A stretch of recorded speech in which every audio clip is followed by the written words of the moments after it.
everyone, I am Anukriti Chauhan and I welcome you all on this platform of Samyak, where we are going to continue with our special series which targets one topic in one class.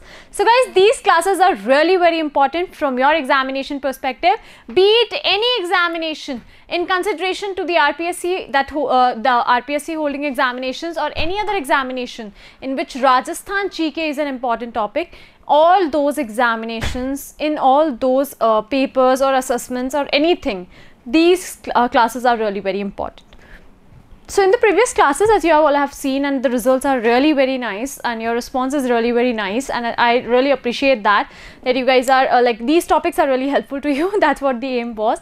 So before wasting much before starting and wasting much time of ours, not wasting much time of ours, let's subscribe to Samyak Civil Services YouTube channels and Samyak Civil Services in English YouTube channel, as they will be helping us to know what our further classes hold, and the notifications for the further classes will also be shared with you. Also, do join the Telegram channel of Samyak, as you will be getting the notifications over there and you will be getting access to a lot of videos and content over there which will be really helpful in your examinations, right? So let's begin our today's class, guys. It's a very special session, targets the special rulers. अभी क्या चल रहा है? We are discussing the historical perspective, ठीक है? अभी history में जो important rulers हैं उनको हम डिस्कस कर रहे हैं कि बच्चे को एटलीस्ट मतलब अगर आप शुरू से पढ़ाई भी नहीं कर रहे हैं, आप इन्वॉल्व नहीं हैं, तो एटलीस्ट इन रूलर्स के बारे में तो आपको पता होना चाहिए. और अगर आप मेरी ये वाली क्लासेस लेंगे तो मैं एक चीज़ आपको बता देती हूँ, I am not just discussing one ruler in a class. अगर उस पर महाराणा प्रताप लिखा हुआ है तो मैं सिर्फ महाराणा प्रताप नहीं डिस्कस कर रही हूँ, मैं उनके पहले के एक दो रूलर्स और बाद के एक दो रूलर्स की भी जनरल बात वहाँ पर कर रही हूँ, right? So in this class also, guys, we are not going to just discuss Maharana Kumbha as the title suggests. We are going to have a historical background look, and then we are going to move ahead with amazing topics, right? So, and also we would take this in account that this will not be a very lengthy session. We will try to cover up in a speedy format, right? तो कोशिश यही रहेगी कि फटाफट आपका content portion जो है वो cover होता जाए और हमारी classes continue रहे. So the first thing that comes into our mind with reference to Maharana Kumbha is the time period that is associated with Maharana Kumbha. So when you lock on the time period that is associated with Maharana Kumbha, you will have to see that 1433 to 1468 was the time period in which Kumbha was ruling. Now we need to know about the historical background that was associated with Kumbha. So here we would see that Rana Lakha was there. Who was present, guys? Rana Lakha was present. When we talk about Rana Lakha, we know about his sons too. He was married to two princes.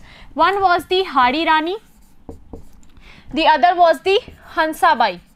One was the Hadi Rani and the other one was the Hansabai. Hansabai hailed from the Marwar only. Hansabai hailed from the Marwar. Her brother was Ranmal. Ranmal also was from the Marwar. ठीक है, ये इनके भाई थे, तो ये भी आपको पता होना चाहिए हंसाबाई के भाई के बारे में भी, ठीक है? और हाड़ी रानी के बारे में भी आपको थोड़ा बहुत नॉलेज होनी चाहिए, ठीक है? इनके हाड़ी रानी का रेफरेंस जब आता है तो इनके जो भाई थे उनका नाम था कुंभाहाड़ा. उनका नाम था कुंभाहाड़ा. ये सब हम हिस्ट्री ऑफ मेवाड़ में पढ़ चुके हैं, ठीक है? ये आपके हाड़ी रानी के भाई होते हैं, राइट? अब यहाँ पे हम देखते हैं राणा लाखा और हाड़ी रानी के बेटे को, और यहाँ हम देखेंगे राणा लाखा और हंसाबाई के बेटे को, ठीक है? We will be discussing these two sons. तो यहाँ तो आएंगे आपके चूंडा. हाड़ी रानी और राणा लाखा के जो बड़े बेटे थे, एल्डर सन, वो थे चूंडा. और यहाँ आएंगे राणा लाखा और हंसाबाई के बेटे जिनका नाम था Mokal. Now when we take Mokal into account, we will see his son, and his son was Kumbhakarna Singh और कुंभा. इनके बेटे का नाम क्या होता है? कुंभकर्ण सिंह और Kumbha. So now I hope the background of this picture or the scenario of this particular story is very clear to you. Now we will get to know what are the basic things associated with the Maharana Kumbha. तो कुंभा से associated basic चीजें आपको क्या देखने को मिलती हैं? The father of Kumbha was none other than that of the Rana Mokal. Also we would see the mother of Rana Kumbha, that was none other than that of Saubhagyavati ji, right? Later we would also see that what was the incident that why Hansabai called Ranmal back. तो होता क्या है, मोकल की बहुत early as में death हो जाती है और उनकी गार्डियनशिप चली जाती है किसके पास में, उनके मामा के हाथ में। मोकल अभी अभी आपने देखा हंसाबाई के बेटे होते हैं और रणमल कौन होते हैं, हंसाबाई के भाई होते हैं, ठीक है। तो मोकल का जो गार्डियनशिप होती है वो उनके मामा के पास में चली जाती है। अब क्योंकि मोकल जैसे जैसे बड़े होते हैं थोड़े टाइम बाद में उनकी भी डेथ हो जाती है। उनकी भी डेथ कैसे होती है, 3 मर्डरर्स उन पर अटैक कर देते हैं, वो भी हम देखेंगे अभी क्या था, and then he died. Now when you talk about the particular thing that is associated with the death of Rana Mokal, Rana मोकल की डेथ के बाद की अगर हम बात करें, then comes into picture the other person, and the other person associated with this particular story is Rana Kumbha. Now when we talk about Maharana Kumbha, Ranmal goes back to his empire Marwar when Rana Mokal handles the empire well. अब वापस से राणा कुंभा, क्योंकि इनके father की death early as में ही हो जाती है और ये बहुत छोटे होते हैं जब इनके पापा की डेथ होती है, तो ये क्या करते हैं, ये वापस से हंसाबाई बोलती हैं कि भाई आ और मेरे पोते के साम्राज्य को भी संभलवा के जा, कि तू आ और इसका ध्यान रख। बहुत ट्रस्ट करती हैं ये रणमल के ऊपर। And that was the incident she called Ranmal back. जब इन्हें लगता है ना कि कुंभा अब थोड़े मैच्योर होने लग गए हैं, वो थोड़ा एम्पायर अपना संभालने लग गए हैं, then she calls Ranmal back now to guardian him, कि अब तू आ और किसकी गार्डियनशिप कर, कुंभा की गार्डियनशिप कर, right. So now they were dealing with the Kumbha's guardianship. Kumbha was only 13 years old when he was taking care of the whole empire. Now we would also see Ranmal helped Kumbha in killing the Kumbha's father deserters. Kumbha के father को मारने वाले तीनों लोगों का क्या करते हैं, ये सफाया कर देते हैं। कौन, रणमल और कुंभा दोनों मिलके। Also it is being said for Kumbha that there was not a single war और a single battle that Kumbha has lost ever. Kumbha के लिए कहा जाता है कि कुंभा ने आज तक एक भी बैटल नहीं हारी, ठीक है। तो guys now this is also very prominent point over here which you need to keep note down, that Ranmal was actually considered to be a backbone of Kumbha in a lot of battles and in a lot of wars, right? Why? Because with his help Kumbha was able to not lose any battle or not lose any war, and he was able to attain what? Championship, or we could say the winning stage in any of the battles, right? Now what else is important over here? Can anyone brief me about over here? Yes, कि ma'am इसके reference में ये चीज़ें भी important है। कुंभा की actual story अभी हमने शुरू नहीं की है। हाँ जी, यस यस, हाँ जी। Now whenever we talk about Maharana Kumbha, there are a lot of sayings which are associated with Kumbha, and one of those very particular and very special saying considered to be a very like a legit thing with the Mewar's empire. It is being said that अभी करुणा की करुण कथा, अभी करुणा की करुण कथा हम सबको याद ज़बानी है। मुँह ज़बानी याद होती है ना कोई चीज़, तो अभी करुणा की करुण कथा हम सबको याद ज़ुबानी है। राणा तू इसकी रक्षा कर, यह सिंहासन अभिमानी है। Now with this I would like to say that this is a specific line which is being said for Maharana Kumbha. अभी करुणा की करुण कथा, वो जो आपकी इमॉर्टल स्टोरी है वो आज भी जीवित है, राइट। हम सबको याद ज़ुबानी है, हम सबको याद है, हम सबको पता है कि किस तरह से बप्पा रावल से लेकर के अभी तक के रूलर्स अपने आए हैं। अब राणा तू इसकी रक्षा कर, यह सिंहासन अभिमानी है, मतलब कि बहुत ही ज़्यादा प्रेस्टिजियस। और हमें पता है with reference to Mewar it is being said that the glory of Mewar's kingdom is epic. So one more time I would like to say this, because if you write these things in your mains answer writing, then it would be giving you an extra marks, right? So अभी करुणा की करुण कथा हम सबको याद ज़बानी है। राणा तू इसकी रक्षा कर, यह सिंहासन अभिमानी है। Let's know about Rana Kumbha in this particular class, which will help you to cover up whole Rana Kumbha's cultural achievements, literary achievements, architectural achievements, political achievements, his contribution in every sector, and many more. So let's begin. Maharana Kumbha states that there was this particular incident where he was killing his father, father's deserters. एक incidence ऐसा आता है जब रणमल और कुंभा आपस में जुड़ जाते हैं और अपने रणमल इनके कुंभा के जो फादर होते हैं राणा मोकल, उनकी डेथ का बदला लेते हैं, ठीक है। ये एक पर्टिकुलर इंसिडेंट हमारे सामने वेरी क्लियर है, ठीक है। अब इसमें हमें एक चीज़ और पता चलती है, फादर की इनकी जो डेथ हुई होती है वो मर्डर होता है। तो मर्डर बहुत ही ऐसी चीज़ होती है जिसको मतलब हमें लुक आफ्टर करना इंपॉर्टेंट है। तो ये सारे डिजर्टर्स को मार देता है, हर किसी को मारता है। इसमें आप नोटिस करेंगे कि इसमें जो एमपी के मालवा ने अगर किसी को शरण दी है, एमपी के जो मालवा के जो रूलर थे उन्होंने अगर किसी को शरण दी है, सिर्फ शेल्टर प्रोवाइड किया है, तो ये उसको भी मार देंगे, उससे भी ये युद्ध करेंगे। तो वो सब हमारे लिए इंपॉर्टेंट है, वो हम पॉलिटिकल अचीवमेंट्स में देखेंगे कि सारंगपुर वाला बैटल क्या था और कौन कौन से बैटल्स हैं जो इनके इंपॉर्टेंट थे, ठीक है। But here we would now focus on what. Now Ranmal was helping, though Ranmal was helping Kumbha, but one thing was very obvious with it. What was that obvious thing? What was that obvious thing? Ranmal Kumbha की help तो कर रहे थे, but एक चीज़ बहुत obvious होती है, अगर सोने की थाली, सोने के सिक्कों की थाली सामने पड़ी हो ना, भले ही वो कितना ही लॉयल आदमी हो, एक सिक्का तो वो चुराता ही है, ठीक है। It is being said in like layman terms के बारे में कहा जाता है कि अगर सोने का थाल किसी को भी पुरस के दोगे ना और उसके अंदर आप सोने के सिक्के भर दोगे, सोने चांदी के, तो थोड़ी बहुत चोरी होना उसमें जायज़ है, वो होती ही होती है, चाहे कितना ही लॉयल आदमी हो। और अगर चोरी नहीं होती तो फिर उसकी लॉयल्टी के किस्से सालों साल चलते हैं आपके, ठीक है। So it was said that though Ranmal was a relative of Rana Kumbha, still a sense of greed like came into him. वो ऐसा लग रहा था, इंसिडेंसेस ऐसा बता रहे थे, ऑल्दो राइट करेक्ट रेफरेंस हमारे पास में अभी भी इसका प्रूव नहीं हुआ है। कुछ ऐसे इवेंट्स हैं, कुछ ऐसे इंसिडेंसेस हैं जिसके through Hansabai thought that might possible that Ranmal is now going to betray Kumbha. How? Let's understand. So now the influence of Ranmal was growing in the Mewar kingdom as well as the Marwar kingdom. दोनों ही kingdoms के अंदर रणमल का जो influence था वो बढ़ रहा था. It kept on increasing. And now what happened when it kept on increasing? Ranmal appointed his Marwar persons into the court of Mewar. And that too on very influential and very important positions. So all the basic important and the influential positions were taken up by the court and the persons hailing from the Marwar, not Mewar.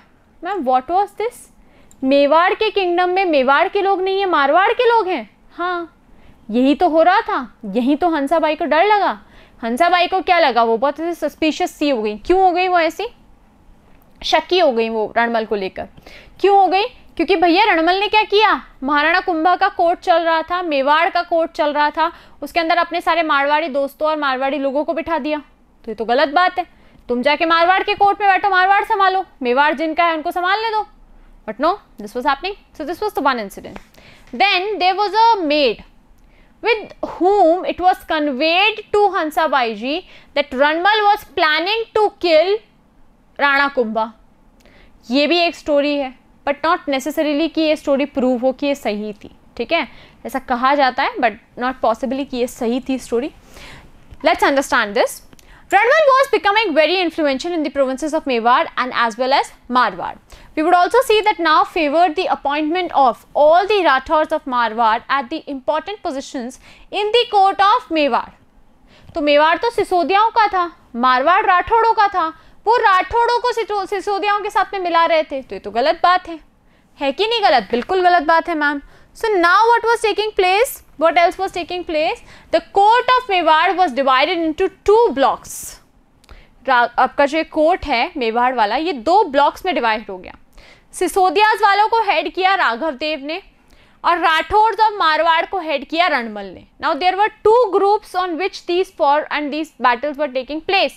So now we can directly assume that these, देखो ये ध्यान रखना, ये रणमल राठौड़ के साथ हैं और ये राघव देव आपके सिसोदियाज के साथ. ठीक है, सिसोदियाज के रेफरेंस पे राघव देव कमांड कर रहे थे, राठौड़ों के रेफरेंस पे रणमल कमांड कर रहे थे.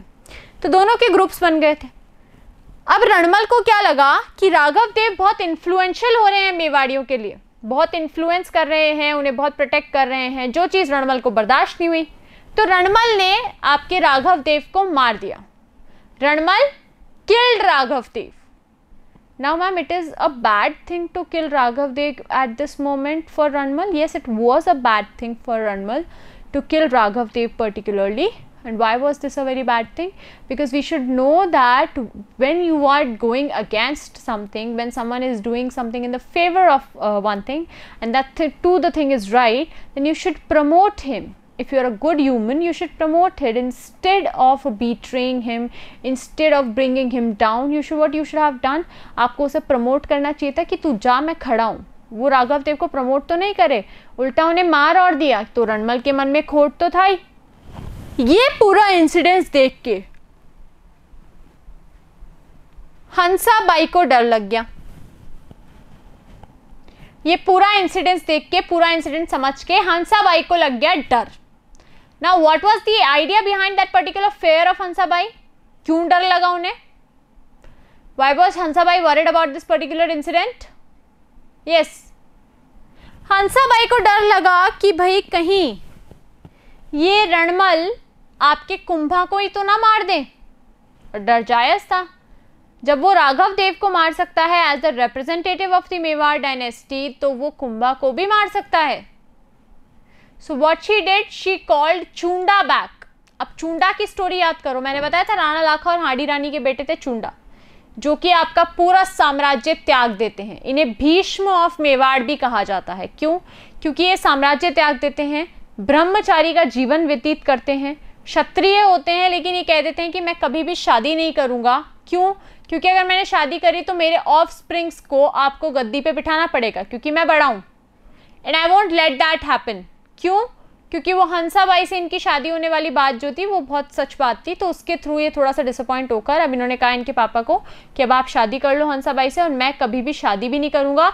और मैं जब मोकल हो गए तो इन्होंने एक और शपथ ली कि मैं कभी आपके मेवाड़ के सिंहासन पे भी नहीं बैठूंगा. तो ये चले गए.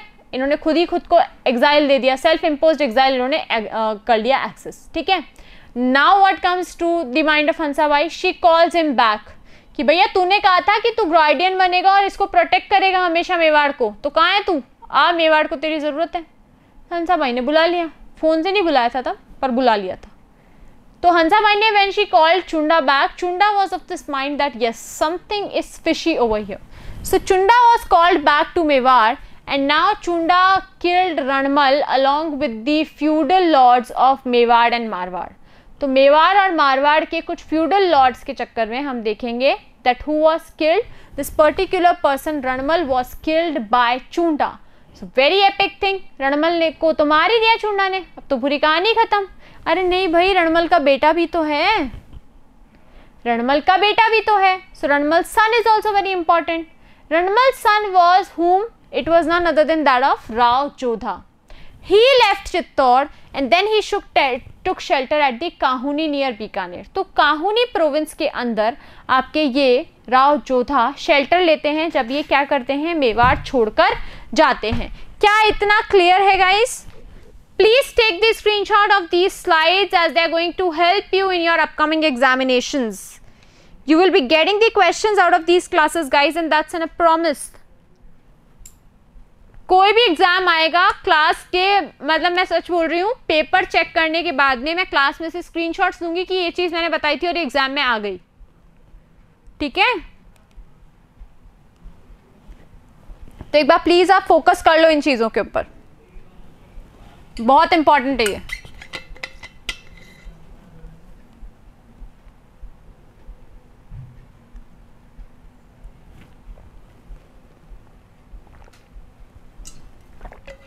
Yes.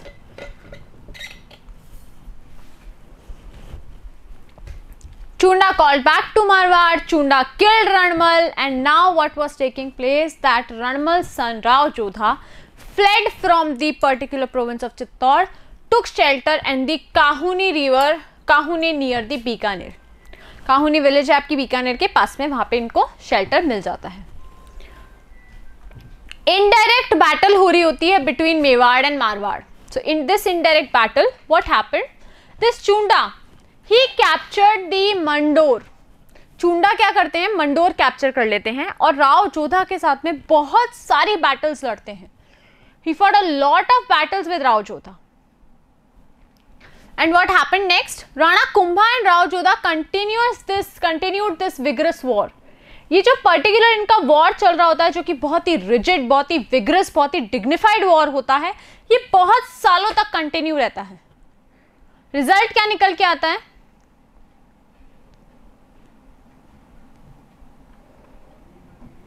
अब इमेजिन करो, चूंडा और जोधा, ऐसा तो नहीं है कि दोनों में कोई पीछे रहेगा, दोनों बराबर के टक्कर के रूलर हैं। तो डिसीजन क्या आता है कि दोनों का ही बहुत ब्लडशेड हो चुका होता है, बहुत आर्मी का डिस्ट्रक्शन हो चुका होता है, बहुत रिसोर्सेज होते हैं जो आपके मतलब ठीक से यूटिलाइज नहीं हो पा रहे होते हैं, और कुछ ऐसे जो होते हैं जिनका ओवर यूटिलाइजेशन हो गया। तो बैलेंस करने के लिए चीज़ें ये लोग क्या करते हैं, एक ट्रीटी कर लेते हैं। ये बोलते हैं कि चलो ठीक है, तू भी हार मत मान, मैं भी हार नहीं मानता हूँ, दोनों साथ में हार मानते हैं और एक क्या कर लेते हैं, एक संधि कर लेते हैं, एक ट्रीटी कर लेते हैं, राइट? हाँ जी,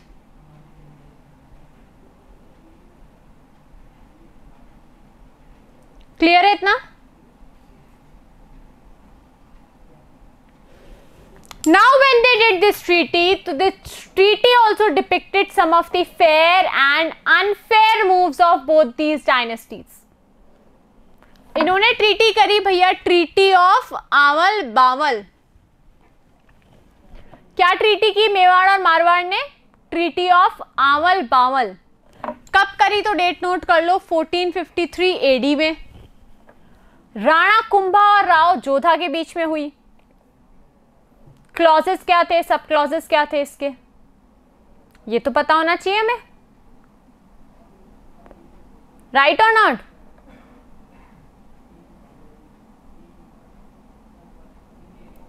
आपके जो भी क्लॉजेस और सब क्लॉजेस हैं ये तो पते होने चाहिए आपको, राइट? Any treaty. तो ट्रीटी ऑफ आवल बावल का जो नाम था वो ही इसका डिपिक्शन था। Awal that means the green pasture land, Bawal बंजर जमीन, ड्राई, सैंडी, नॉन फर्टाइल। आवल वाला जो पोर्शन होता है वो मेवाड़ के पास आ जाता है, द ग्रीन लैंड, और बावल वाला जो पोर्शन होता है जो कि आपका ब्राउन लैंड होता है, ब्राउन सैंड होती है, ब्राउन सॉइल होता है, वो पोर्शन आपका जोधपुर के पास चला जाता है। That basically was the portion associated with the Jodhpur, right?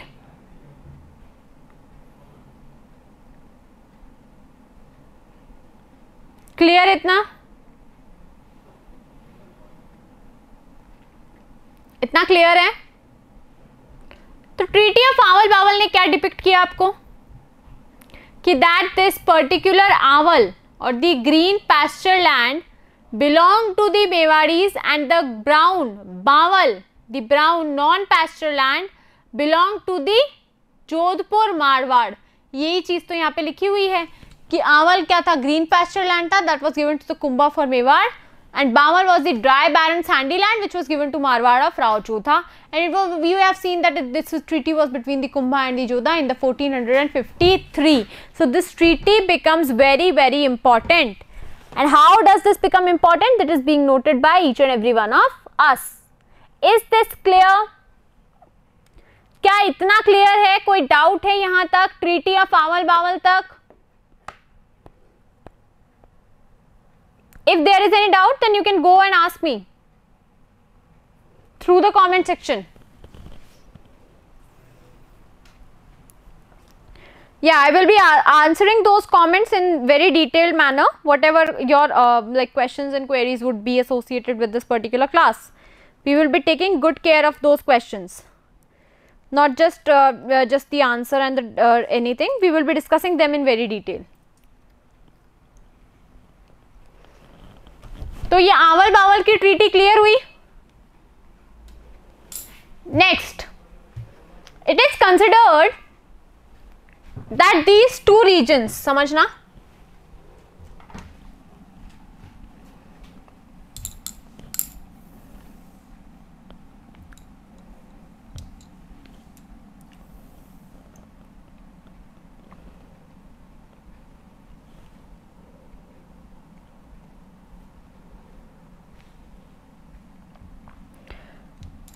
this was the, just a second,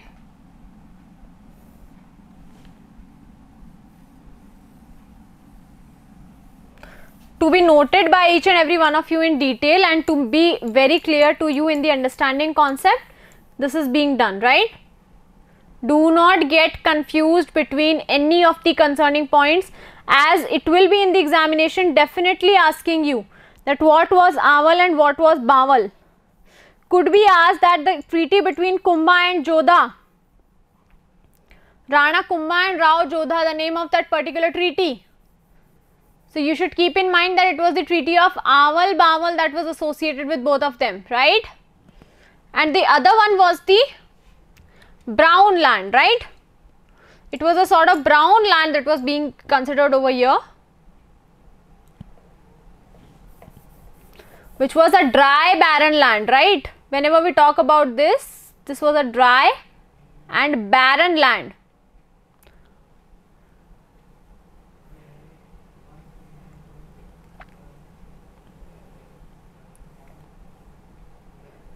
ऐसे अक्सर ना, मतलब लाइक ट्रस्ट मी और नॉट, ये जो ड्राइंग और कलरिंग पोर्शन आता है, इनसे एसोसिएटेड चीज़ें आपको अक्सर ज़्यादा रिटेन कर पाते हो आप।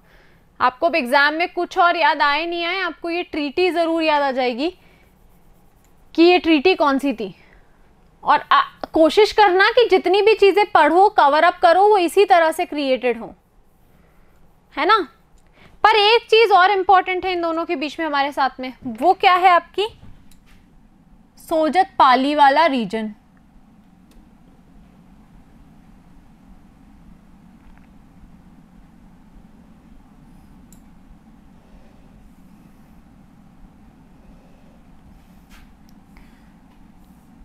This was the Bawal region.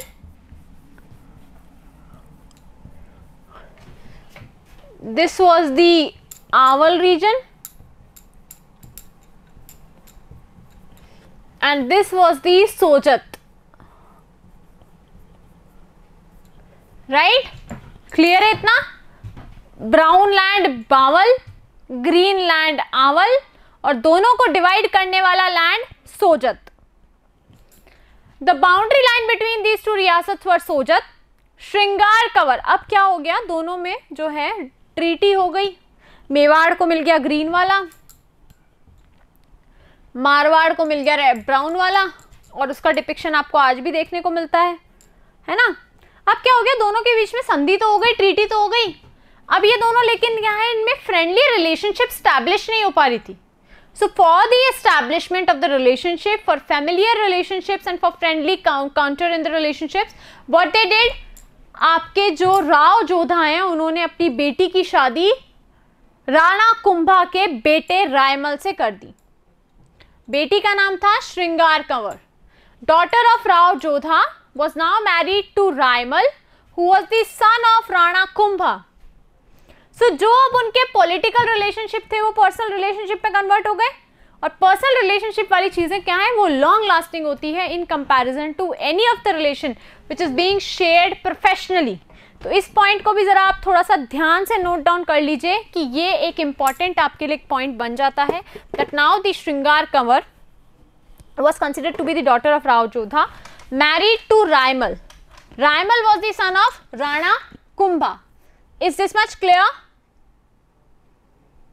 Okay. Humble request to each and every one of you who are watching this particular session that please share this session with your friends, like this session, and ask your friends to join with me in these particular classes at Samyak Civil Services and Samyak Civil Services in English daily.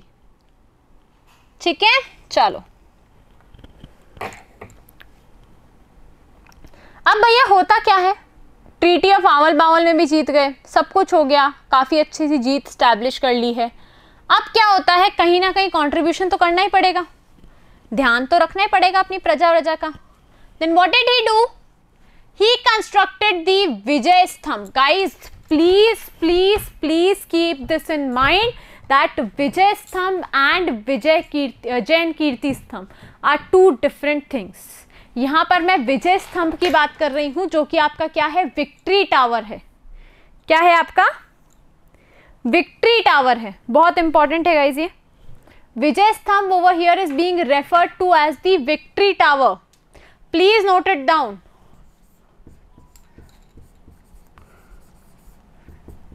ये इन्होंने क्यों construct कराया था, ये अभी story आपको पता चल जाएगी। विक्ट्री टावर का कंस्ट्रक्शन इन्होंने क्यों करवाया था, what was the story behind the construction of this victory tower, और we could say the museum of idols, और we could say the Garud Dhwaj, और we could say the Vishnu Dhwaj, और we could say the Kirti Stambh, और we could see the encyclopedia of idols.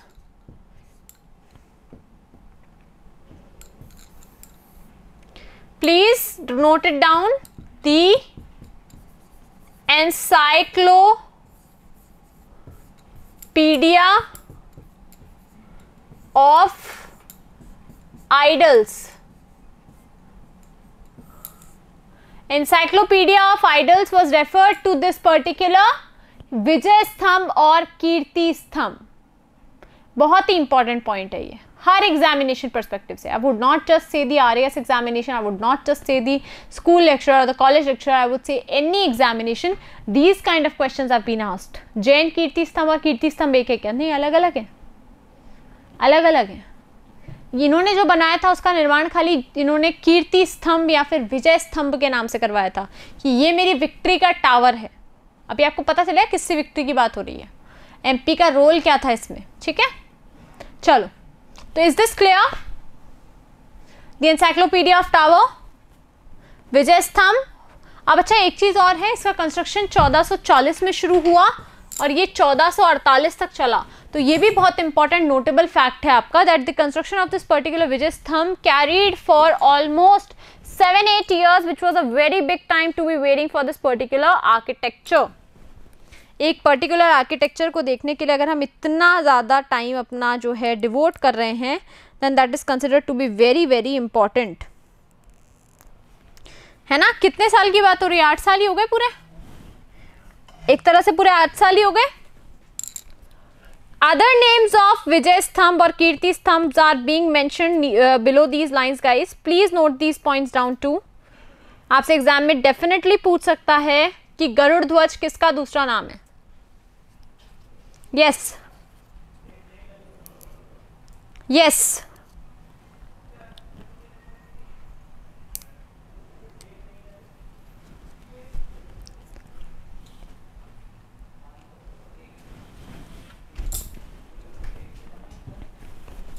Now we would see the description or the depiction of this particular Vijay Stambh. We will see it is a 9-story building and height is almost around 122 feet. We would see that on the 3rd floor Allah is written, and that too it is written in the, just a second,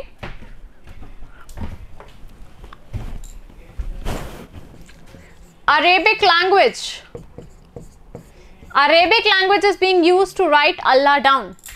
We would also see that on 8th tower there is no idol, and on 9th floor it was all damaged.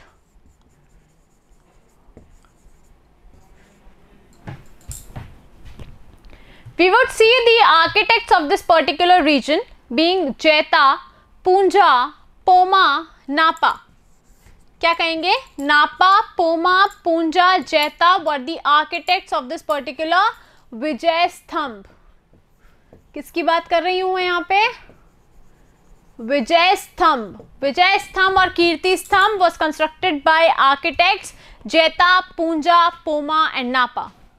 Also there is a Kirti Stambh inscription or an eulogy which was written by Atri and Mahesh. This question can also asked in the examination, that Atri and Mahesh wrote the eulogy of the Jain Kirti Stambh. Is this much clear? कितना clear है? चलो, taking this class ahead, we would see that Kirti Stambh is being compared to Qutub Minar of Delhi and Ferguson said that Tarzan Tower of Rome.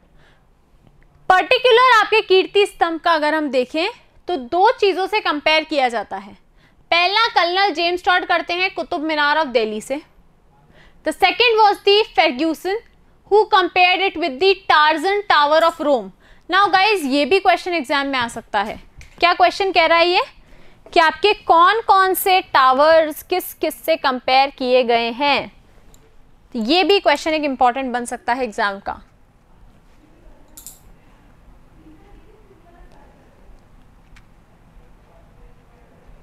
किसी ने Rajasthan police का symbol देखा है?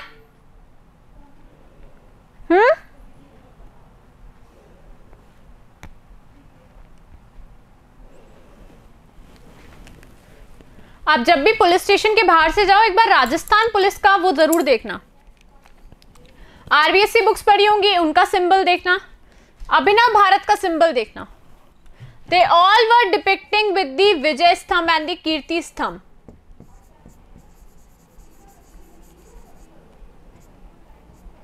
Right? Next we have the first building of Rajasthan on which the postal stamps were issued. Guys, जब भी अपन बात करते हैं ना किसी भी चीज की, किसी भी डेवलपमेंट की, तो एक चीज और याद रखिएगा, पोस्टल स्टैंप वाला डेवलपमेंट भी बहुत जरूरी है।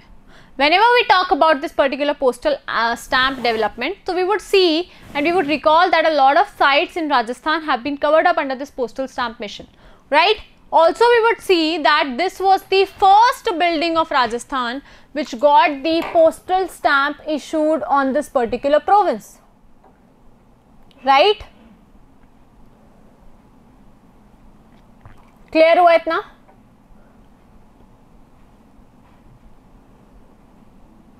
इतना क्लियर हुआ?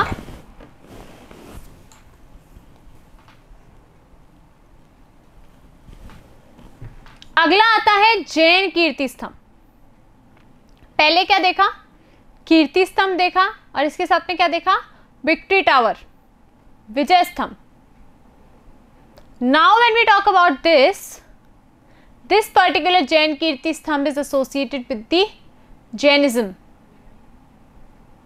Yes, the taste, the cloth would be associated with the Jainis and the Jainism only. You get that? Jain Kirti Stambh, it is also known as the Adinath Smarak or Adinath Tower. Adinath का reference क्या होता है? ऋषभ देव से, right? Adinath का reference आपके ऋषभ देव से है. This particular temple, Jain Kirti Stambh, is dedicated to Rishabh Dev only. And later we would see that it is not the Kirti Stambh of Kumbha, and it is a 7-story building instead of the 9-story building. We would also see it was constructed by the Jija Shah Bhagarwal. ये भी important है कि इसका construction किसने करवाया, right?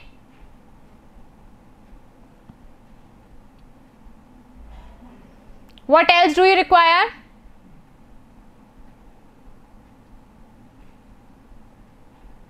Yes. What else do you require?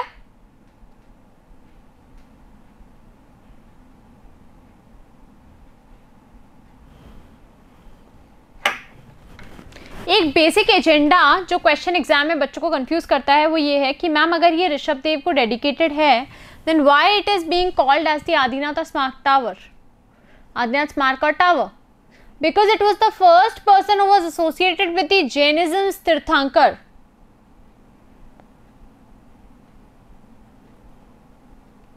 Right?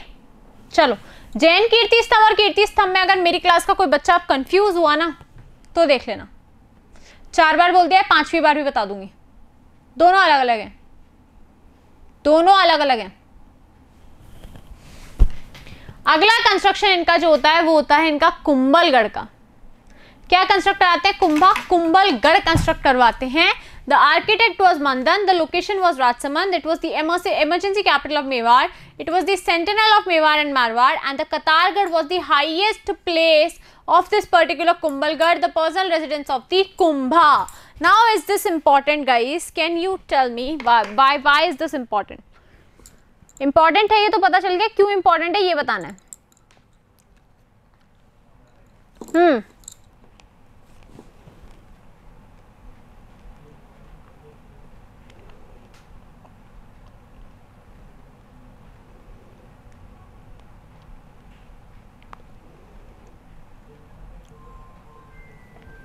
बताइए. It was the personal residence of Kumbha. Why is this important? The Katargarh was the highest place, the sentinel of the Mewar and the emergency capital of Mewar, and the location was Rajsamand, and the architect when we talk about was Mandan. Next we would see the Kumbhalgarh eulogy being referred over here. Kumbhalgarh eulogy को किसने लिखा? कुंभलगढ़ यूलॉजी को लिखा महेश ने.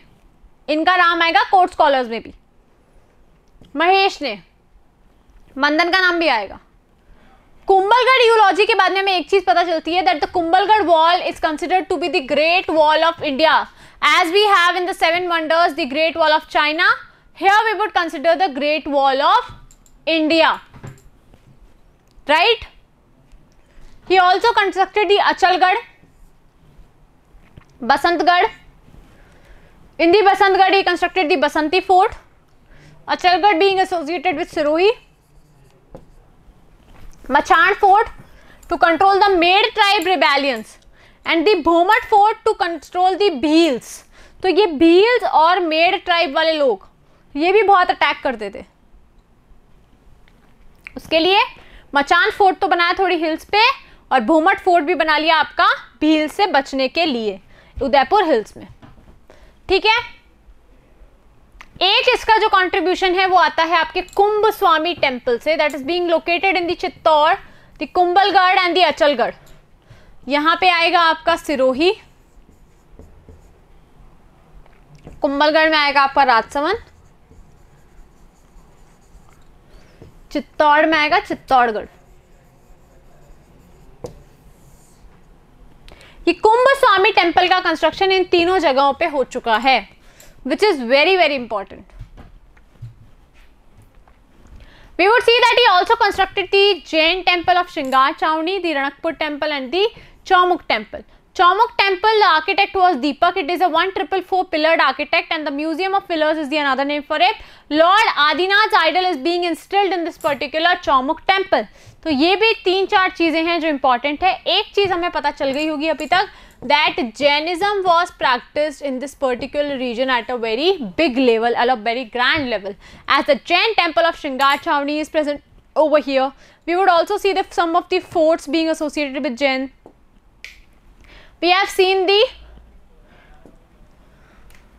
Kumbhalgarh fort. We have also seen the Jain Kirti Stambh. So a lot of places are there which are associated with this particular reference, right?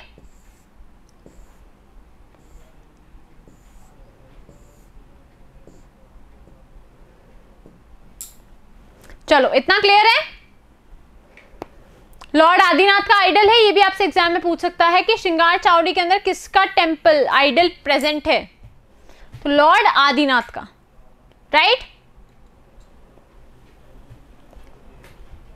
What are considered to be the literary achievements associated with Kumbha? What do you think Kumbha was? Yes, Kumbha.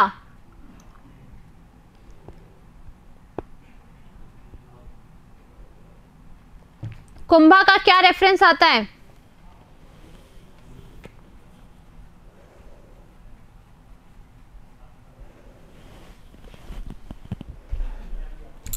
हमेशा से हमने एक चीज सुनी है, कुंभा का devotion music में बहुत ही अच्छा था, right. So the Kumbha was very much associated with music, and his teacher was none other than that of Sarang Vyas, very well known musician. Then we would say the trained veena player, it is his hobby to like play guitar, veena, right. तो इन्होंने वीणा बजाना भी सीखा और ये एक trend player निकले वीणा के, ठीक है. Next we would see the books that were written by him, very very important and has been asked in the lot of examination. सबसे पहले आती है Sudha Prabandh. Sudha Prabandh, this was on the commentary of Rasik Priya. इनकी खुद की लिखी हुई बुक है रसिक प्रिया, उसके ऊपर ये एक कमेंट्री पब्लिश करते हैं जिसका नाम क्या होता है आपके, क्या होता है आपके इस कमेंट्री का नाम? The commentary on the Rasik Priya named as the Sudha Prabandhan. Sudha Prabandhan, right. Is this clear? चलो नेक्स्ट चीज देखते हैं, रसिक प्रिया भी इन्होंने लिखी है। ये जो श्यामल दास का गीत गोविंद है उसकी कमेंट्री है। श्यामल दास ने, वीर श्यामल दास ने गीत गोविंद लिखा था, उस गीत गोविंद की कमेंट्री आपकी रसिक प्रिया है, ठीक है। और रसिक प्रिया का रेफरेंस आप किस में देख सकते हो? आप अपने आने वाले और चीजों में देख सकते हो और सुधा प्रबंध में भी देख सकते हो, राइट? क्लियर है इतना? चलो next we would see that the other book that he wrote was the Sangeet Raj. Please note guys that the Sangeet Raj was further divided into 5 other books. That was the Pathya Ratna Kosh, Geet Ratna Kosh, Vadya Ratna Kosh, Nritya Ratna Kosh, Ras Ratna Kosh. These 5 was the books that were associated with some or the other kosh of this Maharana Kumbha, right? Clear है इतना? Thums up में comment देगी तो बता दो। इसके बाद में इन्होंने लिखी Sangeet Mimansa, that was associated with music. Sangeet Sudha, where the different forms of music were discussed. Kamraj Ratisar, it explores the sexuality and spirituality amongst the people. Next comes the Chandi Shatak, next comes the Sangeet Ratnakar. He is also known as the master of Kannada, Marathi and Mewari languages. So this Rana Kumbha was a very important and a very prominent personality in terms of the help assistance too, right? Assistance के तौर पे भी ये बहुत important है guys। एक चीज याद रखना, when a woman is being married,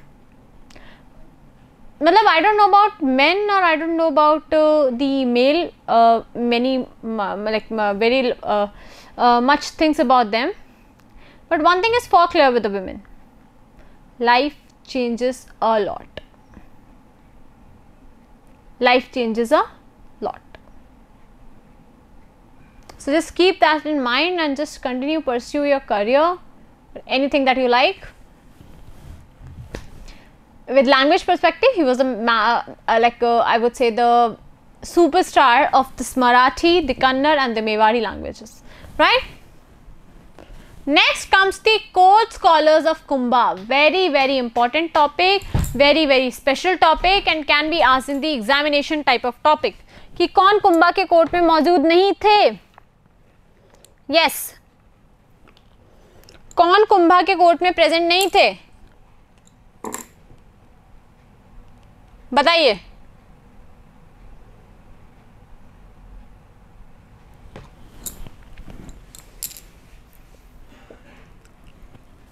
अगर मैं आपसे पूछूं कि क्या गीत गोविंद के रचयिता श्यामल दास जी कुंभा के कोर्ट में उपस्थित थे? Can you tell me?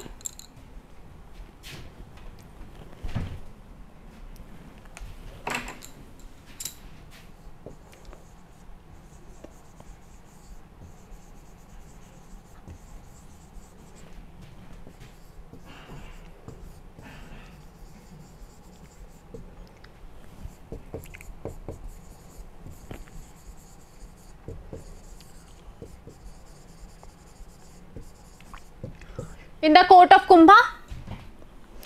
Direct answer would be, ma'am, we need to understand first that who all were present and who all were not present, or I would say that who wrote this Dev Mandir Prakaranam. Then also you need to tell me, ma'am, that this Dev Mandir Prakaranam was written by none other than that of the Mandan, who was also the architect of this particular fort of Kumbhalgarh. लिखना कैसे पड़ेगा? Associate करके पड़ेगा, एक बार में नहीं लिख सकते हो। तो देखते हैं यहाँ पे The court scholars of Kumbha. The first one was Kanha Vyas. He wrote this Ekling Mahatamya. Next was कवि मेहा जी। इन्होंने तीर्थमाला करके एक बुक लिखी जिसके अंदर इन्होंने 120 तीर्थों के बारे में बताया और उन 120 तीर्थ के अंदर रणकपुर जैन टेम्पल का भी डिपिक्शन मेंशन्ड है। Next was Mandan, who was the architect of Kumbhalgarh Fort. He wrote the Vastu Sar on the Vastu Kala. He wrote the Dev Mandir Prakarnam because of the idols building, किस तरह से उनका construction आपका होना चाहिए. He wrote the Raj Vallabh, in which the construction of palaces and forts was mentioned. He also wrote the Kodand Mandan, that was bow and arrow. Kodand stand for the bow, arrow. तो ये कोदंड मंदन में bow and arrow का depiction, उनका जो relationship है, उनके किस तरह की यूजेस हैं, किस तरह से उनका प्रोटेक्शन होता है, वो सब चीजें मेंशन्ड है. अगला आता है राज Vallabh, in which he wrote the construction of palaces. The other comes the Kodand Mandan, which was bow and arrow. Roop Mandan, in which he has written about the scriptures of the idols and the states. Right? Another comes the Nath, who wrote the Vastu Manjari. Nath was the brother of Mandhan and Govind was the son of Mandhan. ये relationship भी याद रखना भैया, exam में पूछ लेते हैं कि नाथ किससे रिलेटेड थे, मंदन से कैसे रिलेटेड थे, गोविंद कैसे मंदन से रिलेटेड थे, ये भी एग्जाम में पूछ लिया जाता है. द्वार दीपिका लिखी आपके गोविंद ने, जिसका मतलब था कंस्ट्रक्शन ऑफ गेट्स. उद्धार गोरिनी लिखी, उद्धार गोरिनी कह सकते हो, उद्धार गोरिनी कह सकते हो, जिसका मतलब किससे था, हर चीज का जो खराब हुई है उसकी रिकंस्ट्रक्शन से इसका रेफरेंस आपका आता है. कलानिधि की अगर हम बात करें तो जो टॉप पे होता है ना एकदम, जिसको हम क्या कहते हैं, शिखर कहते हैं, तो उस शिखर का कंस्ट्रक्शन कैसे होगा, किस शेप का होगा, किस हाइट पे होगा, ये सारा डिपिक्शन आपके कलानिधि के अंदर मेंशन्ड था. नेक्स्ट सार समुच्चय. सार समुच्चय was also written by Govind only, in which the Ayurvedic remedies are being mentioned. Then comes the Ramabai, who is the daughter of Kumbha. Kumbha की बेटी थी ये. वाघेश्वरी का टाइटल इनको दिया गया, जिसका मतलब क्या था, गॉडेस सरस्वती. आगे चल के हमें पता चलेगा कि जवार परगना भी इन्हें गिफ्ट की गई, अवार्ड की गई राणा कुंभा के द्वारा. सिर्फ जवार Pargana was also awarded to her with reference to Rana Kumbha, as he was adoring the particular time frame that he has lived, and he was so of this thought that he will gift something to his daughter who was now a widow. ठीक है, इनकी शादी हो गई थी, लेकिन शादी के बाद इनके हस्बैंड की डेथ हो जाती है, तो ये अलग रहने लग जाती है. क्या इतना क्लियर है? आगे देखो, हीरानंद मुनि, ये आपके कुंभा के गुरु होते हैं. और सोमदेव, सोम सुंदर, भवन कीर्ति, जयशेखर, ये सब आपके कौन है, जैनी फ्रेंड्स हैं. कौन है ये, जैनी फ्रेंड्स हैं. JENNI नहीं बोल रही, जैन वाला जैनी बोल रही हूँ, JAIN वाला जैन. कैसे है, नाम है इनके ऐसे, जैनी. ट्रीटी ऑफ चंपानेर क्या था,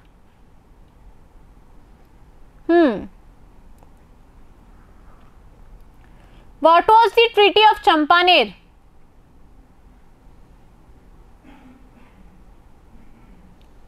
Mahmud Khilji of Malwa and Kutubuddin Shah of Gujarat, they signed a treaty at Champaner, in particular to Gujarat, in 1456. When we talk about this particular time period, we would note that why was this particular, like they were against the Kumbha. एक चीज याद रखना, महमूद खिलजी ने तो, अगर आप देखोगे तो जो डिजर्टर्स थे जिन्होंने आपके मोकल को मारा, उनकी बहुत हेल्प की थी. मोकल को मारने के अंदर हम अगर देखते हैं ना, तो जीलवाड़ा, चाचा मेरा और मेहपा पवार की बात होती है कि ये तीनों मिलकर, चाचा मेरा और मेहपा, इनके भी नाम लिख लो गाइस, क्योंकि ये कई बार एग्जाम में आ जाते हैं. चाचा मेरा और मेहपा, मैं लिखवा देती हूँ, लिख लेना. चाचा मेरा एंड मेहपा. तो इन्होंने क्या किया, इस महमूद खिलजी ने इनको शरण दी, शेल्टर दिया. वाइल दे वर अप्रोचिंग हुम, दे वर अप्रोचिंग राणा मोकल. अब ये बात अगर आपके कुंभा को पता चल जाए तो वो तो छोड़े ही नहीं किसी को. बात तो सही है ना. Kumbha was very strong, very powerful, very wise. So what he did, this Mahmud Khilji of Malwa and Kutubuddin Shah of Gujarat, they too decided, what we will do, let's capture this particular province of Mewar. Let's attack on Kumbha and let's kill him. And then we will divide this particular Mewar equally between Malwa and Gujarat. Strategy तो बढ़िया बना ली. हाँ, बात तो सही है. मैं ऐसा करती हूँ, एक चॉकलेट है मेरे भाई के पास में, तो मेरी बहन को कन्विंस कर लेती हूँ कि एक काम कर, तू उसको तो सुला दे और वो चॉकलेट अपन चुरा के ले आते हैं. आधी तू खा लेना, आधी मैं खा लूँगी. शाबाश, जैसे तो नींदों में से हमें चॉकलेट दे ही देगा. भैया वो भी महाराणा कुंभा है. ऐरे गहरे से थोड़ी ना भिड़ रहे हो तुम. महाराणा कुंभा तुम्हारे सामने है. And you are talking about dividing the Mewar equally between Gujarat and Malwa. This was just their thought only. In the battle of Champaner, they both were defeated very badly, and this particular person, Maharana Kumbha, won the battle of Champaner. Now what happened? The battle of Sarangpur took place. Battle of Sarangpur होती है 1437 में. This was between Kumbha versus Mahmud Khilji. अब कुंभा को गुस्सा तो आ ही रहा होता है महमूद खिलजी के ऊपर, क्योंकि उसने क्या किया होता है, उसके फादर के जो मर्डरर्स थे उनको प्रोटेक्शन दिया होता है. राइट? उनके फादर के जो भी आपके डिजर्टर्स, अभी मैंने आपको बताया चाचा मेरा और महपा पवार, इनको प्रोटेक्शन देता है. इसको गुस्सा आ रहा होता है, ये बोलता है रुक जा. तो Khilji gave shelter to the murderers of Mokal. So Kumbha won and constructed the Vijay Sthamb in this particular victory of the Battle of Sarangpur. So it is being asked in the examination, after victory in which battle Kumbha constructed this Vijay Sthamb? To commemorize and to commemorate the victory of the Battle of Sarangpur, Kumbha constructed this particular Vijay Sthamb or the Victory Tower or the Kirti Sthamb. Next comes the Battle of Badnor. Ma'am इतनी सारी battle सब important है क्या? A to Z सारी important है भैया. अगली आती है battle of Badnaur. Kumbha versus the Malwa and Gujarat. Again Kumbha won, and this particular Malwa and Gujarat was supported by the Sehasmal Deoda of Sirohi. He helped the person of Gujarat in the protection. तो ये सहसमल Devda of Sirohi को भी कुंभा हरा देते हैं. बोलते हैं कि तू क्या मदद करेगा गुजरात की, मैं तुम दोनों को हरा देता हूं, और सिरोही को अपने अंडर में कर लेते हैं. अच्छी बात है ना? अच्छी बात है. चलो, now we would note that whenever the battles were taking place, a lot of battles were there. One battle's war was the succession of Nagaur. तो हुआ क्या, दो लोग होते हैं नागौर के अंदर, शम्स खान और मुजाहिद खान. शम्स खान और मुजाहिद खान दोनों लड़ रहे होते हैं आपस में सक्सेशन के लिए. शम्स खान जो है ना वो मुजाहिद खान जो है वो शम्स खान का चाचा होता है. ये भतीजा होता है और वो चाचा होता है. दोनों में सक्सेशन बैटल चल रहा होता है पिता की डेथ के बाद में. बैटल चल रहा होता है, शम्स खान मदद मारते हैं, कुंभा मदद कर देता है, शम्स खान जीत जाता है. लेकिन जीतने के बाद में शम्स खान रिफ्यूज कर देता है कि मैं तो तुम्हें कोई भी अपना ना वो नहीं बता रहा हूँ कि तुम्हारी सुप्रीमेसी थी और मेरी डिक्रीज है. नहीं मानता. तो Shams Khan was not accepting that the supremacy of Mewar was there और Kumbha was there. Sorry Shams Khan, Nagaur was now under the Kumbha's influence. Kumbha का यही था, उसे मना मत करो, उसको अप्रिशिएट करो, उसका रिफ्यूज मत करो. किसी भी चीज़ को अगर वो लेकर आ रहा है तो प्रपोज कर रहा है तो मत करो. ये सारी वो चीज़ें थी जो उसने फ्रेंडली करी. मैं ये बहुत पॉजिटिव सेंस में ऑप्टिमिस्टिक होकर बोल रही हूँ. ये बहुत सारी फ्रेंडली चीज़ें थी, बहुत सारी पॉजिटिव चीज़ें थी जो कुंभा ने करी थी. इनमें नेगेटिव ज़्यादा नहीं आ रहे थे. Now whenever we are noting these points up, तो हम क्या चीज़ देख रहे हैं, एक चीज़ कि ये बहुत ही पॉजिटिव आउटलुक के साथ में कैरीड चीज़ें हैं. राइट?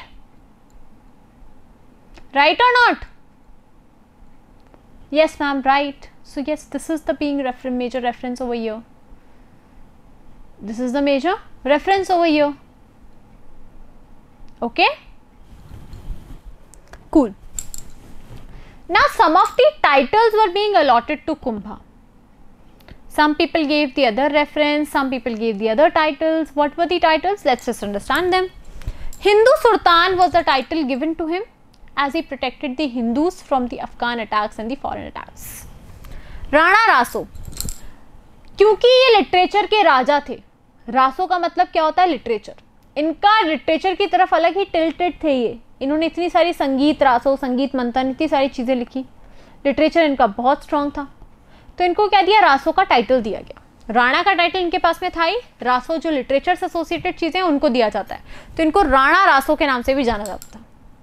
क्योंकि इन्होंने हिली रीजन को कॉन्कर किया था, हिली रीजन पर ये जीते थे, so he was given the title of Hal Guru to, छाप गुरु, as he was involved in the construction of a lot of arcs and he was very much involved in the archery, so he was named as the छाप गुरु to. Next was परम भागवत, क्योंकि ये Lord Vishnu के devotee थे, परम भागवत इनको title दिया गया। नेक्स्ट कम्स थी अभिनव भट्टाचार्य, इनकी एक बुक थी संगीत राज, उसके बहुत सारे मॉड्यूल्स, बहुत सारे सब पार्ट्स एसोसिएटेड हैं उस एक पर्टिकुलर बुक के थ्रू, क्योंकि इन्होंने इसमें बहुत सारा कंट्रीब्यूशन दिया था, संगीत का, ड्रामा का, हर चीज़ का, तो इनको क्या नाम दिया गया, Abhinav Bharatacharya, Bharat Acharya. Next was he was also known by the name of Adi Varah. Why was this title given to him, as he worship the Varah lord Vishnu in the purest form, and that was the Adi Varah title that was given to him. तो ये सारे क्या हैं आपके इसके titles हैं। अब irony क्या हुई, कुंभा ने क्या किया, मालवा को हरा दिया, सुल्तान को हरा दिया, हर किसी को हरा दिया, मालवा, गुजरात, सबको, सिरोही, नागौर, सबको मजा चखा दिया। लेकिन उन्हीं के बेटे उदा सिंह ने कुंभा को मार दिया। तो उदा सिंह के बाद में, कुंभा की डेथ के बाद में जो एम्पायर को टेक ओवर करते हैं वो होते हैं रायमल। फिर रायमल के बेटे हमने ऑलरेडी देख लिए हैं, Prithviraj, Jaimal, and then we have also seen Sangram Singh, जो कि आपके कौन है, राणा सांगा। तो कुंभा के पोते होते हैं संग्राम सिंह यानी कि राणा सांगा। आया समझ में स्टोरी, पूरी क्लियर हो गई। कोशिश करेंगे एक कंक्लूजन क्लास के अंदर इसका ब्रीफिंग भी आपको दे दें, ठीक है, या इसी में करवा दूं एक बार रिवाइज फटाफट से, क्विक रिवीजन देख लें इधर ही, हेल्पफुल तो रहेगा ये बहुत। चलो, let's just see a quick revision of these particular classes and then we will end the session and then you can join me in the next session which will also be very important. So here we are focusing on Rana Kumbha, right?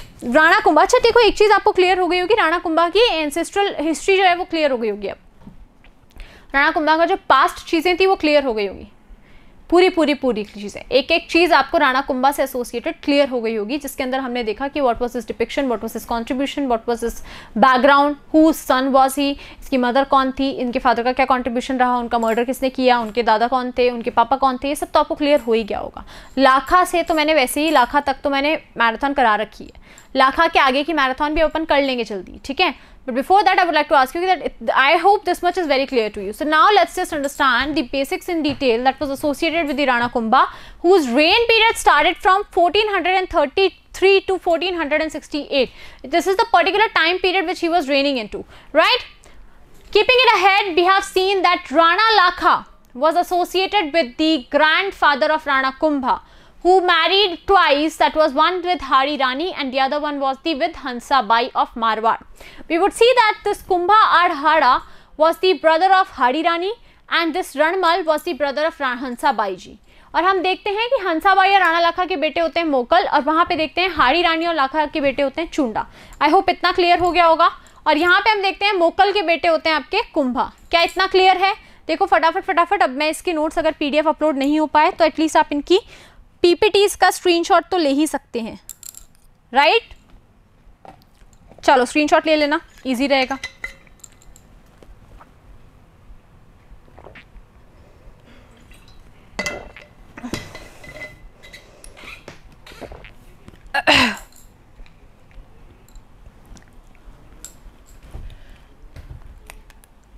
Next comes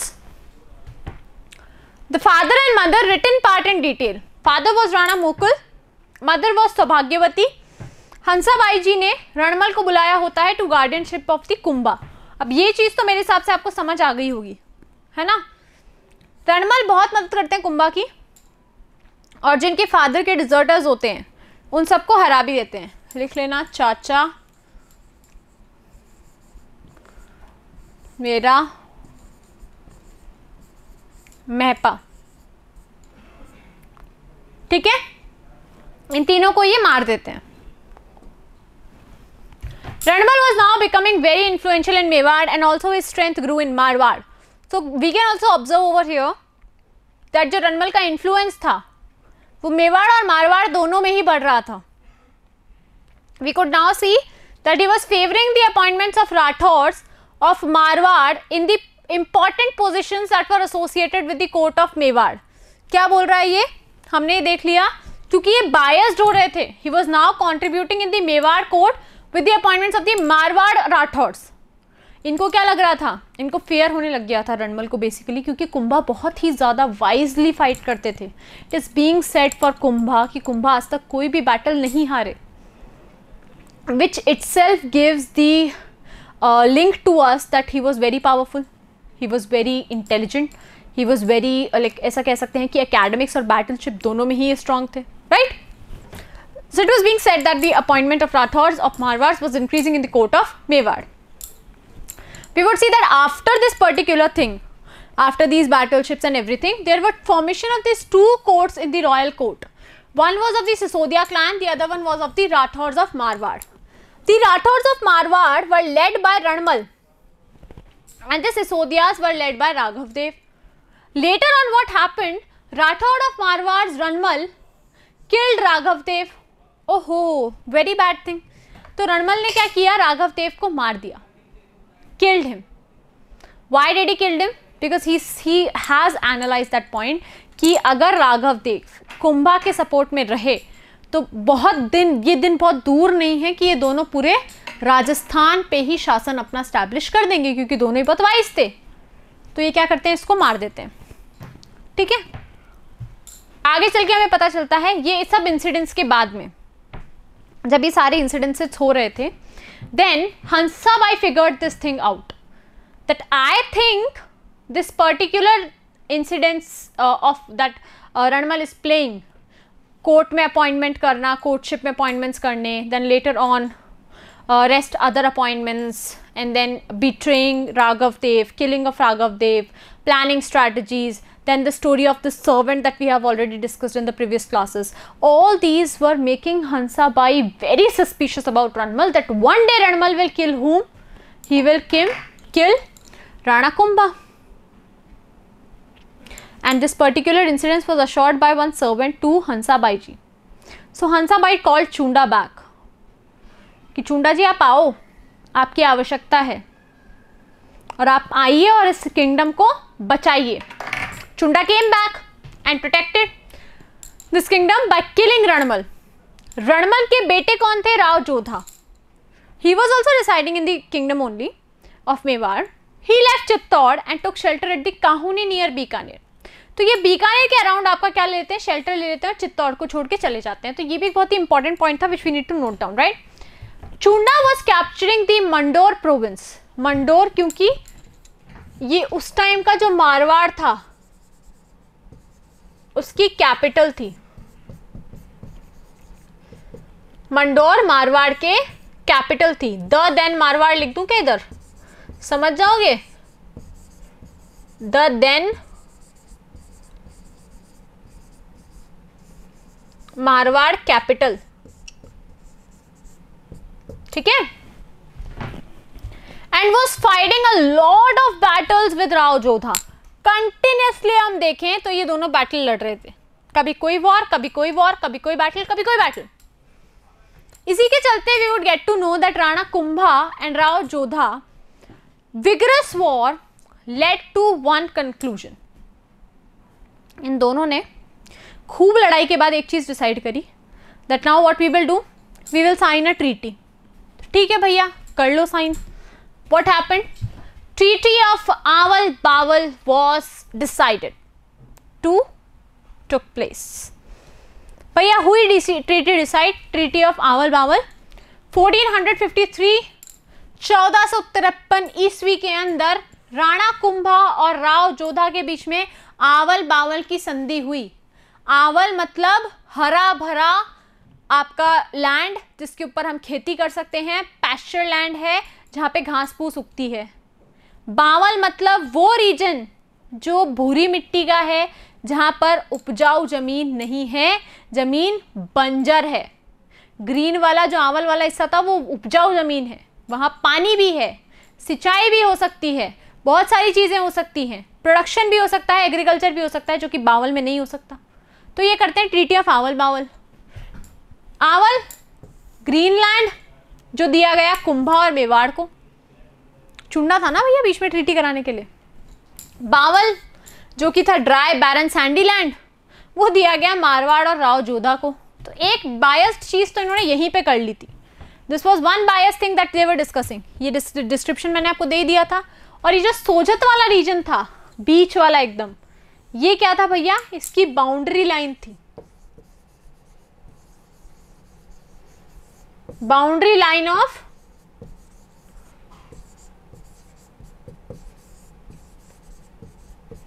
these two रियासत्स, right. अब boundary line से हमें एक चीज पता चल गई कि इधर वाला हिस्सा और इधर वाला हिस्सा डिवाइड हो गया था, डिवीजन हो गया प्रॉपर, सब चीजें हो गई। एक चीज का हमें पता नहीं चला कि इनके रिलेशन पीसफुल थे या नहीं थे। बैटल तो खत्म हो गई थी इनके बीच में, लेकिन इनके जो रिलेशनशिप्स थे वो अभी भी नहीं सेटल हो पाए थे, पीसफुल नहीं हो पाए थे। तो क्या होता है, पीसफुल रिलेशनशिप एस्टैब्लिश करने के लिए क्या स्टेप लिया जाता है, बहुत ही पुराना स्टेप है, marriage alliances, right. So now comes into picture the marriage alliance between the Marwars and the Mewars. Marwar और मेवाड़ के बीच में विवाह संधि, marriage alliance between whom? Rao Jodha's daughter Shringar Kanwar and Rana Kumbha's son Raimal। Rana Kumbha के बेटे रायमल और राव जोधा की बेटी श्रृंगार कंवर, इन दोनों की शादी हो जाती है। इन दोनों की क्या हो जाती है, शादी हो जाती है। अच्छा, एक क्वेश्चन पूछती हूँ रायमल और श्रृंगार कंवर से एसोसिएटेड।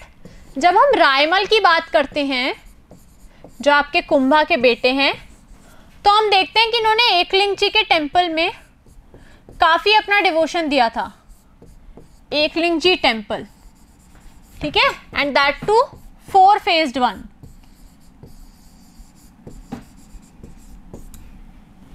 श्रृंगार कंवर का क्या रेफरेंस था इस पर्टिकुलर आर्किटेक्चरल कंस्ट्रक्शन में? इनकी वाइफ थी श्रृंगार कंवर, इनका क्या कंट्रीब्यूशन था इस पर्टिकुलर आर्किटेक्चरल कंस्ट्रक्शन में? रायमल का तो हमने देख लिया था कि इन्होंने तो भैया कंस्ट्रक्शन करवाया था एकलिंग जी के टेम्पल का। श्रृंगार कंवर ने क्या करवाया था बताइए? यस, हाँ जी, श्रृंगार Kanwar constructed a step well और अ बावड़ी और a step well where गोसुंडी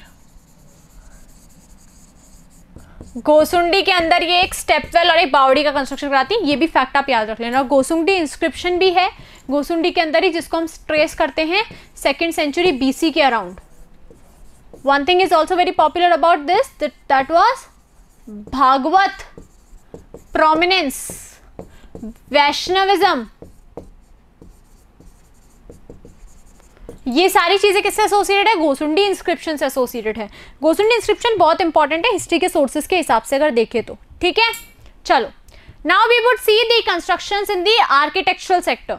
so the one and the foremost construction was the of the Vijay Stambha during 1440 to 1448. This construction continued of this particular Vijay Stambha. and we can note this down that there were other names too that were associated with him.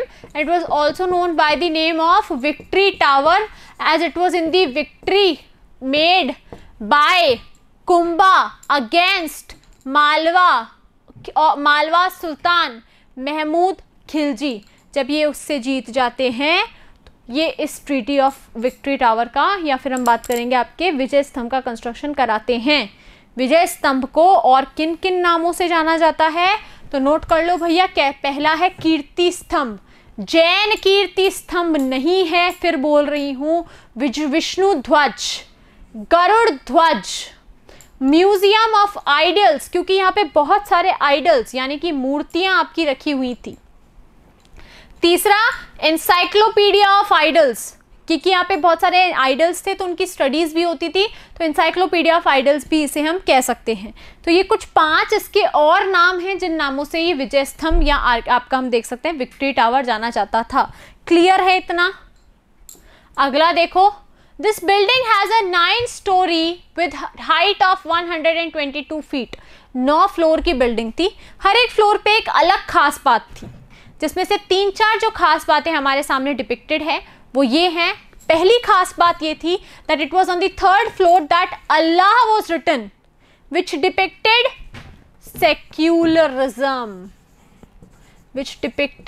secularism. Also we can say कि जो religion policy थी वो बहुत ज़्यादा rigid नहीं थी, ठीक है। It was written in the Arabic language only. On the 8th tower there was no idol, कोई भी मूर्ति नहीं थी 8वीं मंजिल पे, कोई भी, पूरी खाली थी वो, कोई मूर्ति नहीं थी वहाँ। 9th फ्लोर जो था वो डैमेज हो चुका था, और जब डैमेज हो गया था तो हम ये चीज़ नोट कर सकते हैं कि वहाँ पे रखे हुए सारे आइडल्स भी हमारे डैमेज हो गए थे। जितने भी आइडल्स थे वो सब डैमेज हो गए थे, right? When we talk about the architects of this Vijay Stambh or the Victory Tower, we can note the Jeta, पूंजा, पोमा, नापा, ये सब यहाँ के आर्किटेक्ट्स थे। अब एक और चीज़, क्योंकि ये जैन स्तंभ था, कीर्ति स्तंभ था, विजय स्तंभ था, तो हम यहाँ पे देख सकते हैं यहाँ पर ईयूलॉजी भी लिखी गई, मतलब कुछ कुछ बातें भी लिखी गई, which was written by Atri and Mahesh. तो ये रिटन चीज़ें किसके थ्रू हुई?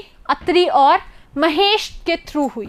So they were the writers of the eulogy of the Kirti स्तंभ। Is this clear? या okay. Taking this ahead, we would see that the Kirti Stambh was compared by Colonel James Todd and Ferguson. Ferguson और Colonel James Todd ने इस कीर्ति स्तंभ को 2 चीज़ों से compare किया। कर्नल जेम्स टॉड ने किससे किया और फेर्ग्यूसन ने किससे किया, ये दोनों मैं आपको बता देती हूँ। कर्नल जेम्स टॉड ने किया आपके कुतुब मीनार दिल्ली से, because of the height of it, and Fergusson ने किया टार्जन टावर ऑफ रोम से, again with the height and the idols presentation. Later we would see that if today we talk about this particular province, तो ये जो विजय स्तंभ आपका कीर्ति स्तंभ है, ये राजस्थान पुलिस का सिंबल या लोगो है। RBSC का लोगो भी यही है। Along with that, हम अगर बात करें अभिनव भारत की तो उसका भी लोगो यही है। So these are the 3 logos associated with this Vijay Stambh and the Kirti Stambh. Also with reference to Vijay Stambh, one thing should be noted that when we talk about this Vijay Stambh, it was the first building of Rajasthan on which postal stamp was issued. When we talk about the issuance of the postal stamp, this was the first building on which the postal stamp was issued.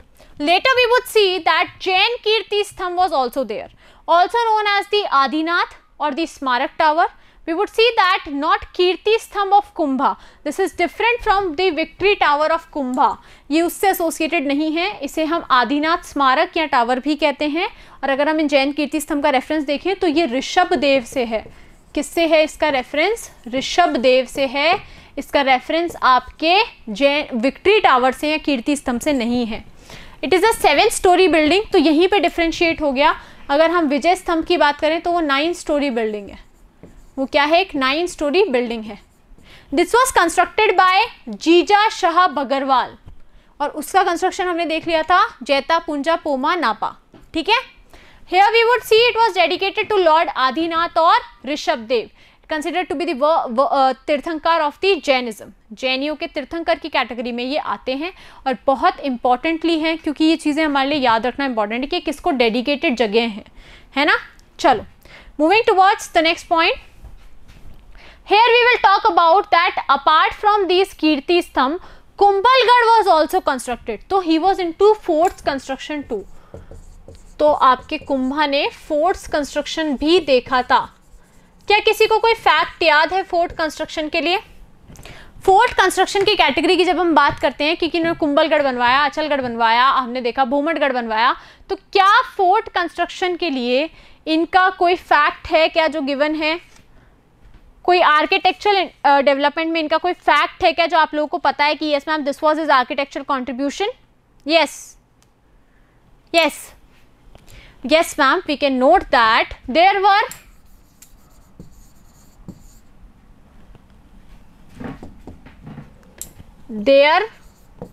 were 84 forts in Mewar region, out of which 32 were constructed by Kumbha. Right, तो 32 forts का contribution इन्होंने दिया था इस particular construction में. The architect of Kumbhalgarh was Mandan. Mandan ना कुंभा का court scholar भी थे, तो इनके बारे में आप आगे भी समझोगे जब ये कोर्ट स्कॉलर्स की बात आएगी. Location of this particular Kumbhalgarh fort was Rajsamand and even it is present today. You can go and visit this particular fort. The wall of Kumbhalgarh fort is known as the great wall of India. India के forts के अंदर Kumbhalgarh fort की जो wall है वो सबसे लंबी wall है प्रोटेक्शन के लिए. We would see the Kumbhalgarh was to be known as the emergency capital of Mewar and later it was also known as the sentinel of Mewar and Marwar, where the sentiments of the Mewar and Marwar was attached, and along with the sentiments it was also noted that some of the major prominent rulers Mewar Marwar उनका जो transfer है वो चलता रहा था. कतारगढ़ इन्होंने बनवाया. कतारगढ़ की भी बात अगर हम करें तो ये एक अलग से फोर्ट है, right, in the Kumbhalgarh province only. Highest palace था ये, जो कुंभा का पर्सनल रेजिडेंस कैटेगरी में भी आता है. कुंभा के पर्सनल रेजिडेंस कैटेगरी में भी ये आता है. Later we will know that Kumbhalgarh eulogy, as we have seen the Kirti Stambh eulogy, we would also see the Kumbhalgarh eulogy. वो किसने लिखी थी? अत्रि और महेश ने. कुंभलगढ़ वाली किसने लिखी है? सिर्फ महेश ने लिखी है. ठीक है. Kumbhalgarh wall is known as the Great Wall of India. Also apart from Kumbhalgarh, the following forts were also constructed by Kumbha. That was the fort of Achalgarh in the Sirohi province, the fort of Basantgarh and the Basanti fort. The Machan fort was just to control the Maid tribe and its rebellions. Maid tribe used to attack on the forts and the areas of this particular provinces.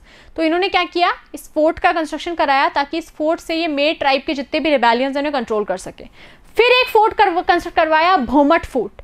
Bhomat fort was in the Udaipur hills and this was just to control the Bhil attacks. तो भील्स भी आपके attack कर रहे थे कुंभा पर, तो उन्हें भी कंट्रोल करना हमारे लिए जरूरी हो गया था.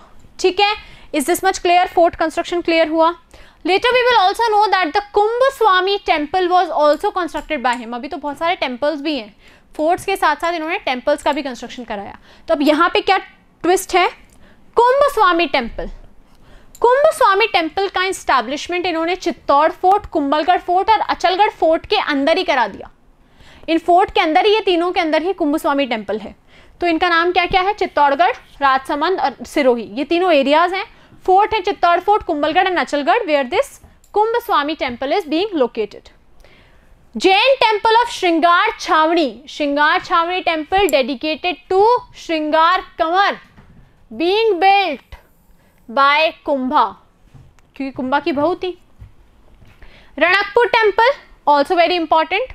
चौमुख temple very very important. Ranakpur Jain temple कहाँ है आपका? रणकपुर जैन टेम्पल कहाँ है? रणकपुर के अंदर.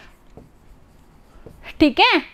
चौमुख टेम्पल, चौमुख टेम्पल के आर्किटेक्ट की बात आती है तो वो एक इंपॉर्टेंट पॉइंट आ जाता है, that was Deepak. And when we talk about this Chaumukh temple, it has 1,444 pillars in it. Very very important. And when we talk about, it is also known as the Museum of Pillars. There are a lot of pillars that it is being known as the Museum of Pillars. Later we would also know that Lord Adinath idol is the major idol in this particular province. Lord Adinath की idol की अगर हम बात करें, किसकी भगवान की मूर्ति है, तो आदिनाथ भगवान की मूर्ति यहाँ पे है. तो बेसिकली ये किसको फेवर कर रहा है, जैनिज्म को. आगे चलेंगे, लिटरेरी अचीवमेंट्स की बात करेंगे. तो वी वुड सी, देखो आर्किटेक्चरल अचीवमेंट्स और जो भी आपके हम बात करेंगे कॉन्ट्रीब्यूशंस हैं वो कवर हो गए. अब देखेंगे कि इन्होंने लिटरेरी किस तरह से कंट्रीब्यूट किया है, इनके लिटरेरी अचीवमेंट्स क्या रहे हैं. Right, yes. So literary achievements of Kumbha were, the Kumbha was the teacher of Kumbha's teacher of music was none other than that of the Sarang Vyas. Kumbha was a trained Veena player. He also wrote books and his books were very, very important. The one book was Sudha Prabandh. The other book was Rasik Priya. Rasik Priya was a commentary on Geet Govind of Shamal Das, and then a commentary on Rasik Priya was that of the Sudha Prabandh. रसिक प्रिया अपने आप में एक commentary थी गीत गोविंद के ऊपर, और जो कमेंट्री रसिक प्रिया पे हुई जिसका नाम रखा गया सुधा प्रबंध. तो ये दोनों ही चीजें इंपॉर्टेंट है. रसिक प्रिया और सुधा प्रबंध दोनों ही आपके किसकी है, कुंभा की है. वहीं गीत गोविंद आपके श्यामल दास की है, वीर श्यामल दास की है. ठीक है, चलो तीसरी बुक इनकी आती है संगीत राज. संगीत राज 5 पार्ट्स में डिवाइडेड है. Question can be formed of which of the following is not the book associated with Kumbha और द कुंभा's कोर्ट स्कॉलर्स. कुंभा की पूछेगा तो ये 5-6 याद रखनी है जो भी लिखवा रही हूँ, और कुंभा के कोर्ट स्कॉलर्स की पूछेगा तो भैया उस कोर्ट स्कॉलर्स में देखना, वो इंपॉर्टेंट नहीं है अपने लिए, तो कुंभा की एसोसिएटेड इंपॉर्टेंट. बट हाँ, which of the following was wrote by Mandan Govind, ये इस पे मैच द फॉलोइंग भी आ सकता है, तो इंपॉर्टेंट तो ये भी है. Right, so here we will note that Sangeet Raj it was divided into 5 parts. Pathya Ratna कोश, गीत रत्न कोश, वाद्य रत्न कोश, नृत्य रत्न कोश, रास रत्न कोश. These 5 were very very important. पाठ्य में बिल्कुल आपके पढ़ने से एसोसिएटेड चीज़ें हैं, गीत में म्यूजिक से एसोसिएटेड है, वाद्य में म्यूजिकल इंस्ट्रूमेंट्स हैं, नृत्य में डांस है, रास रत्न कोश के अंदर पूरे ड्रामाज आपके डिपिक्टेड हैं. तो ये सब आपका इंपॉर्टेंट था. Later we would also know the Sangeet Mimamsa. It is dedicated with the music. Music किस तरह से आपका एक्सप्लोर कर सकते हैं वो संगीत मीमांसा में है. लेकिन वहीं संगीत सुधा के अंदर भी जो आपका म्यूजिक के डिफरेंट फॉर्म्स हैं उसके बारे में बात की गई है. Here if we talk about the Kamraj Ratisar, in which the sexuality and the spirituality is being explored. So this Kamraj Ratisar is also very important. Now when we talk about the Chandi Shatak, it is also very important. It was a it was also a book on which Kumbha pass a commentary. Kumbha ने चांदी शतक के ऊपर भी commentary पास की थी. Sangeet Ratnakar, very very important with reference to Kumbha. Again Kumbha was known as the master of a lot of languages, basically the Kannada, the Marathi and the Mewari. So these 3 were the languages of which he excelled. तो इन तीनों ही languages में इनके कुछ ना कुछ works available हैं आज भी. Right, later we will also see that Veer Shamal Das was present in the court of Kumbha. This was a question to you, which is false. इसका आंसर क्या होगा, false. No, he was not in the court of Kumbha. Moving ahead, the court scholars of Kumbha. Now the court scholars of Kumbha are important as their works can be asked in the examination in different forms. Court scholars हैं, titles हैं, बहुत छोटा सा है, और political achievements. ये 3-4 topics ही बचे हैं, उसके बाद में we will end the session, right? This is the quite a revision time and that's enough I guess. So court scholars were Kanha Vyas. He wrote the Ekling Mahatamya as he was, Kumbha was dedicated with the Kumbha and the entire Mewar culture. Entire rulers of Mewar were dedicating themselves to the Ekling ji, right? Later we would see Kavi Mehaji. He also wrote the Tirthmala which mentioned 120 Tirths in particular, and in those Tirth, Ranakpur Jain temple was one of the great Tirth that was mentioned. Later we would also see Mandan, who was also the architect of Kumbhalgarh fort, wrote the Vastu Sar in which Vastu Kala was depicted. देव मंदिर प्रकारनम, इसके अंदर क्या था, आपके idols building, भगवान के statues और idols किस तरह से बनने चाहिए वो मेंशन था. राज Vallabh was also there in which the construction of palaces was being mentioned. Then Kodand Mandan was there. In the Kodand Mandan, bow and arrows study was mentioned. It is also very important and very prominent, right? Next we would see that the Roop Mandan was also there. in which the sculptures of idols and states was also depicted. And then later we would see the Nath was the other court scholar who wrote the Vastu Manjari, and in this Vastu Manjari we can note that Nath was the brother of this particular court scholar Mandan. ठीक है, नाथ और गोविंद के ऊपर बहुत question आपके exam में पूछे जाते हैं कोर्ट स्कॉलर्स के रेफरेंस में. क्यों पूछे जाते हैं guys? Because they were considered to be the relation. ये क्या थे आपके रिलेशन में तो थे, मंदन का भाई था और एक मंदन का बेटा था, दोनों के ऊपर क्वेश्चन आएगा. Govind was the son of Mandan. लिख दूं क्या, मंदन कर दूं आगे? कंफ्यूज मत होना है ना, एग्जाम में आ सकता है. गोविंद ने लिखी द्वार दीपिका. अब ये उद्धार गोरिनी पे क्वेश्चन आ चुका है कि ये आपके कुंभा की बुक है या नहीं, तो कुंभा की नहीं है, कुंभा के कोर्ट स्कॉलर की है. तो Dwar Dipika was the construction of the gates was mentioned. Uddhar Gorini the reconstruction of the statues and the idols was present and mentioned, right. Kalanidhi the shikhar construction, the top of the temple और the top construction was mentioned over here, right. After this we have the Sar Samuchchay. In this the Ayurvedic remedies were mentioned. Also we would see the Ramabai. She was considered to be the daughter of Maharana Kumbha. She was given the title of Vageshwari and she was gifted the Jawar Pargana. जावार की परगना या जावर परगना जो थी वो भी इन्हें gift की जाती है. क्यों? क्योंकि इनके हस्बैंड की डेथ हो जाती है. And right after the death of her husband it is being said कि इनके हस्बैंड की डेथ के बाद इनको कुंभा ज़्यादा प्यार में आकर क्या देते हैं, जावर परगना गिफ्ट करते हैं. Also her strength of being very very involve in the music sector was immensely appreciated by Kumbha, right. Yes, next we would see the Hiranand Muni who was considered to be one guru of Kumbha. ठीक है. Later we would see the Somdev, Som Sundar, Bhavan Kirti and the Jayashekara. They were the Jain scholars present in the court of Kumbha. So Kumbha also favored the Jainism, right? Later if we take this class ahead, we would note that the treaties or the political expansions of Kumbha, right? The achievements in the politics, right? So the Treaty of Champaner was there. Champaner में अगर हम बात करें Mahmood Khilji of Malwa, तो हुआ क्या था, ये आपकी बात है अप्रॉक्सीमेटली 1456 के टाइम की.